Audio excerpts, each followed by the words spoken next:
Hello, everyone. Welcome to this month's LinkedIn Live. I do these every last Wednesday of the month. I can't believe it's going to do that at noon Eastern. These are recorded and they can be found in three places. Here, of course, on LinkedIn at my profile, on the Think Beyond IP YouTube channel. And this will also be turned into a podcast episode of the Hourly to Exit podcast, which you can find wherever you like to listen to my podcast. And so, depending on how cleanly this goes, this will be the version. Otherwise, I will probably re record it.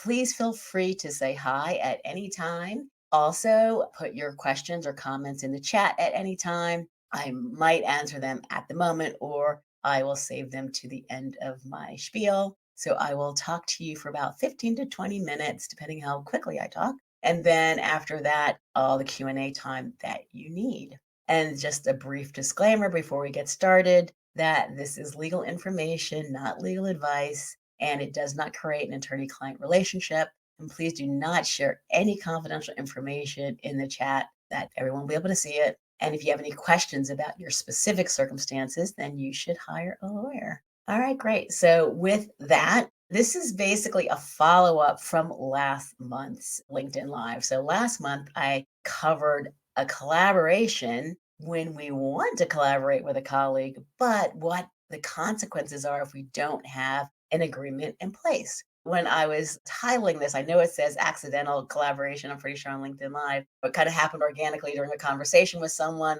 They mentioned a circumstance like, oh, that's an accidental collaboration. And so that became the title of this live. And then as I was putting these slides together, I was just looking at, oh, is that a term of art? And it turns out accidental collaboration is a term of art, but it's considered a good thing. So, what happens when you are meeting in person, an argument for having in person work environments that you can just kind of organically collaborate with your colleagues. Whereas the unintentional collaboration is the bad kind, where we believe that we're hiring a contractor to work on some of our work, but we don't have an agreement in place. And we think we own everything because we hired them to create these changes or add this content. But when we don't have the agreement in place, we can end up with an unintentional collaboration. So that is what we are going to talk about today. So I'm not going to go over all of the details of what collaborations are. You can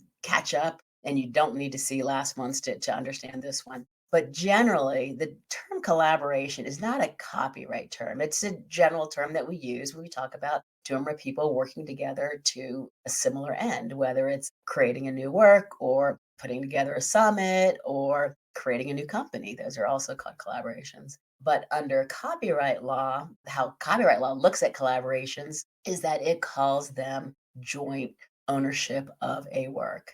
And so there's a couple of different terms. You'll find it under co-ownership, co-author, joint authorship, co-copyright, joint work. Those all are the result of a collaboration in the creation of a copyrighted work. And the consequences of being one of those things, a joint work, co-copyright, all those, is that, and it's a little bit weird, but each party owns 100% of the entire work. There's two of you, one owns 50%, the other owns 50%. There's three of you, one owns a third, a third, a third. Each collaborator owns 100% of the work. So, what does that mean? That means that each party to the collaboration can exercise 100% of the copyrights on their own without consent of the other parties. And so when we think about what copyrights we have, what are the bundle of rights that we have when we are a copyright owner? It's the right to use it, to display it, to perform it, to distribute it, to make copies of it,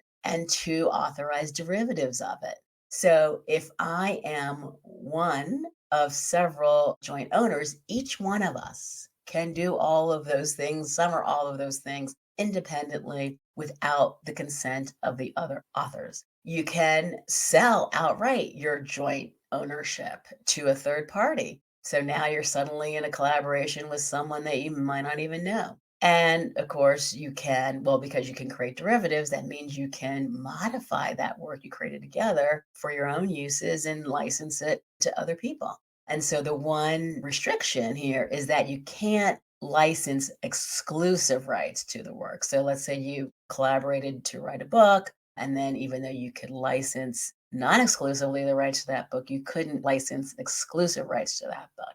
So that's why we want to make sure we're really clear about what we're doing when we're creating collaboration. And to be clear, this is the default under the US copyright law, which is why we want to make sure we have agreements in place to avoid this. And ignore my scratchy voice, just it's okay. So, how does a joint work? How does it get created? So, it is created when each party makes a copyrightable contribution to the final work, and all of those contributors intend that their contribution is merged into an inseparable unitary whole. Let's talk about copyrightable contribution first. So, in order for something to be copyrightable, we talk about this a lot, it has to be original, created by a human, and have some degree of creativity. It doesn't need to be unique and innovative, but it needs to be creative and then put in fixed form. But we're assuming that we're creating a work that's in writing or that's otherwise in fixed form. So long as it meets those fairly and low standards is the wrong way to put it, but basic standards,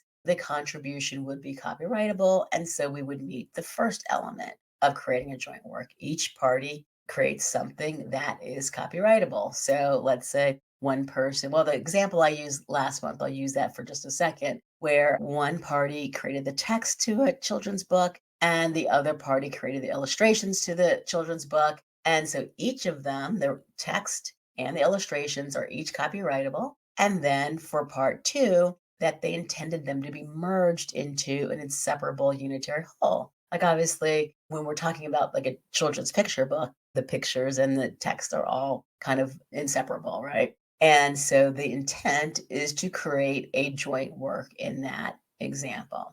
So I want to use an example that would apply to perhaps an example of something that's you've come across in your own business. And here I'm writing a book about the importance of intellectual property in creating a business that can scale. And let's look at two circumstances of creating an unintentional collaboration. First, let's say I hire a translator to create a Spanish language version of my book. So I am presenting my copyrighted work, right? I'm hiring him. I am telling him, I need this by this deadline. This is how much I'm going to pay you. These are the milestones.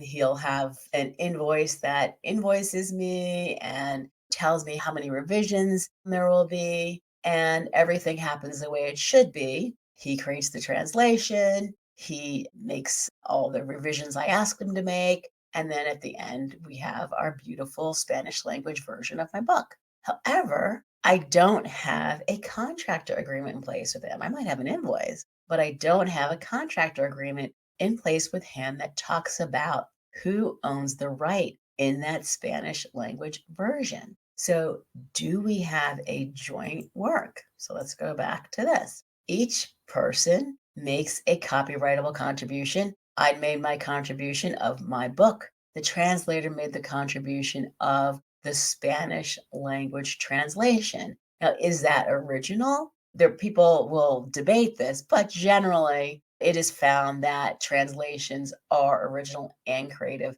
because it's generally not as simple as sticking it through some sort of translator and the same intent comes through that there is some creativity required to make sure that certainly a book about intellectual property, you can't just do a word for word translation and make sure that the understanding and the intent is maintained. If you think about the translation of a poem, which I was thinking about this, I'm like, how would you even translate a poem? Translating the Iliad, I mean, my goodness. So there's certainly creativity involved in there that would rise to the level of a copyrightable contribution. So I've got two people who have made copyrightable contributions to the final work, and it is the intent that is merged into an inseparable unitary whole. Not my English language version, but the Spanish language version is a inseparable whole. And so what I have done by not having an agreement in place with my translator, even though I hired him and paid him,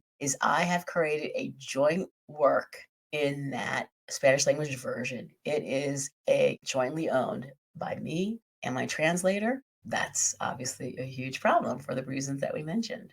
Now, let's go to my second example. Here, I've got my book, and like many business books, you will have interspersed in there some real life examples of clients and things like that. So I hire a ghostwriter to interview my clients and kind of write those stories that are going to be interspersed within my book. And like my translator, hopefully I would never do this, but in this example, once again, I've hired my ghostwriter. We agree that she's going to interview 10 clients and that each of the stories will be 300 words or so, and that I will pay her Y and she'll deliver them by Z. All goes as planned. Who owns my original English language book after this? So let's go back. Each has made a copyrightable contribution. I have my draft pre-story insertion, and then I have the stories that my ghostwriter has written. And it is intended that this all become part of that same book. It is being merged into my book, interwoven within my business book. So, what have I done? I have created an unintentional collaboration where my book is now jointly owned with my ghostwriter. And so you might be asking, well, what if it's a 100-page book? 80 of the pages were your original draft, 20 of the pages are from the ghostwriter. So is it 80/20?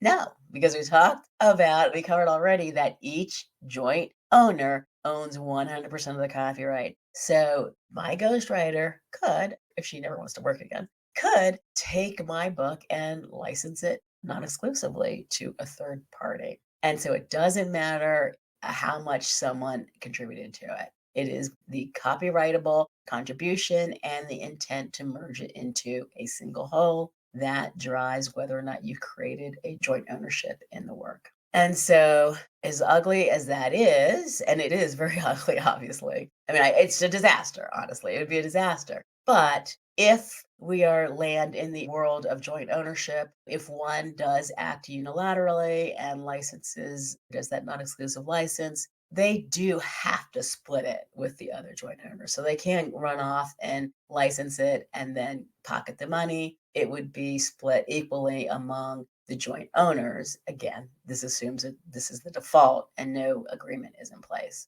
And as I mentioned, that you can't grant exclusive rights or sell the whole work outright without the consent of the other joint owners. It is super important before any creative work begins that you have your contractor agreement in place. Do not let fear of contract stop you from doing this. I mean, it does not need to be complicated at all. I am of the school that the simpler it is, the better it is, because I want everyone to understand it. And I want my contractors' agreements to be pretty simple because I don't ever want them to feel like they have to go get a lawyer in order to sign my contractor agreement. It does not need to be complicated, but it does need to have some magic language in there about the ownership of the intellectual property rights. And I'm realizing now I do not have a slide about that magic language, but I'm happy to provide it to anyone who asks for it. But basically, we want to make sure that no matter how simple our agreement is,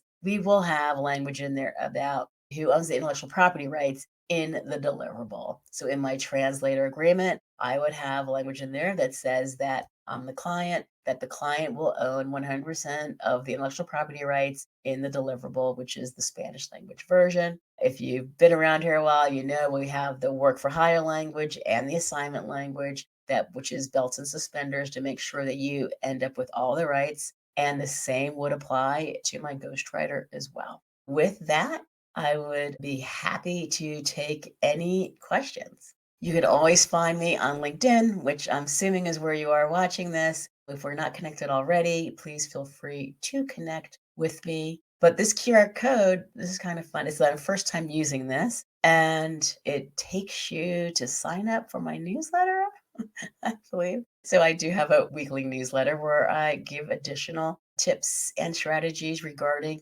building your business legally, safely, and profitably. So again, if you have any questions, feel free to reach out. Let's see, I do have a one here. I find that contractors take advantage when there isn't a contract. They're looking for loopholes.